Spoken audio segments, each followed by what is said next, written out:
நமது சங்கத்தின் ஓட்டுநர் நேற்று 12/7/2026 அன்று சேலம் கருப்பூர் மேம்பாலத்தில் இருந்து இறங்கும் பொழுது சரிவர பிரேக் பிடிக்கவில்லை. இருந்தும் சாமர்த்தியமாக சுதாரித்துக் கொண்டு வாகனத்தை நிறுத்துவதற்கு சற்று இடைவெளியில் முன் சென்று கொண்டிருந்த காரின் மீது மோதி நின்றது. காரில் பயணித்த யாருக்கும் சிறிதும் காயமின்றி வாகனம் நிறுத்தப்பட்டது. இருப்பினும் பொதுமக்கள் என்ன நடந்தது என்று புரிந்து கொள்ளாமல் 60 வயது தக்க நமது சங்க ஓட்டுநரின் மீது அனைவரும் தகாத வார்த்தையை பயன்படுத்தி அடித்துள்ளனர். இதில் மனமுடைந்து நமது ஓட்டுநர் கனத்த இதயத்துடன் மக்களுக்காக முன்வைத்த பதிவை இங்கு பதிவிடுகின்றோம். வணக்கம் தோழரே. அது நேற்று நடந்தது அதிகமாக பேச முடியல. நேற்று நடந்தது இங்கே ஸ்டேஷனில் இன்ஸ்பெக்டர் ஒன்று பேசினாருங்க தோழரே.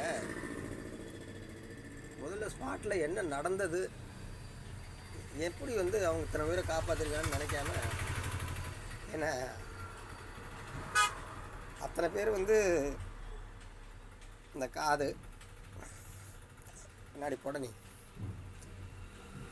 ஆளாளுக்கு தேவடியாப்புலன்னு குத்தனானுங்க.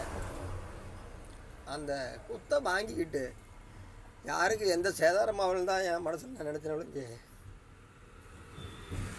நான் இப்போ ஹாஸ்பிட்டல் போகணும் சொல்கிறேன், போய் முன்ன இதை பார்க்கணும். முடியல, என்னால்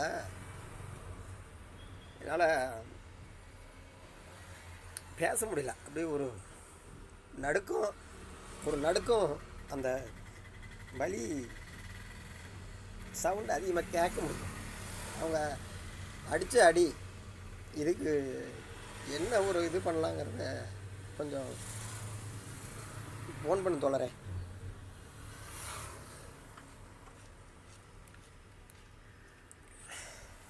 அதனால் முடியல, அதெல்லாம் ஒரு பொழப்பான்னு நினைக்கிறதா இருக்குது.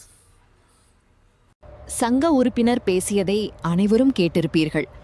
மக்களிடம் எங்களது சங்கத்தின் சார்பாக ஒரு கோரிக்கையை வைக்கின்றோம். எங்களது ஓட்டுநர் இனத்தில் அனைவரும் தவறு செய்வதில்லை, ஒரு சிலரே செய்கின்றனர். நாங்கள் கேட்டுக்கொள்வது ஒன்றே ஒன்றுதான், என்ன நடந்தது என்பதை தீர விசாரித்து தவறு இருக்கும் பட்சத்தில் மக்கள் கொடுக்கும் தண்டனையை ஏற்றுக்கொள்ள தயாராக இருக்கின்றோம். ஆனால் எங்களுக்கும் குடும்பம் இருக்கிறது என்று கொஞ்சம் நினைத்து கொள்ளுங்கள். குடிபோதையில் கண்முன் தெரியாமல் வாகனத்தை ஓட்டும் தவறான ஓட்டுநருக்கு மக்கள் கொடுக்கும் தண்டனை சரியான முடிவாக ஏற்றுக்கொள்கின்றோம். ஆனால் எந்த தவறும் செய்யாமல் பாதிக்கப்படுவது எங்களது மனதை மிகவும் பாதிக்கின்றது. இதை எங்கள் குடும்பத்தில் பார்த்தால் அவர்களும் மிகவும் வருத்தப்படுவார்கள். ஆகையால் மக்களுக்கு நாங்கள் கூற வருவது ஒன்றே ஒன்றுதான், யார் ஒருவரும் வேண்டுமென்றே விபத்தை ஏற்படுத்துவதில்லை. அதனாலதான் அதை விபத்து என்று கூறுகின்றோம். புரிந்து கொள்ளுங்கள் மக்களே, நாங்களும் உங்களில் ஒருவர்தான்.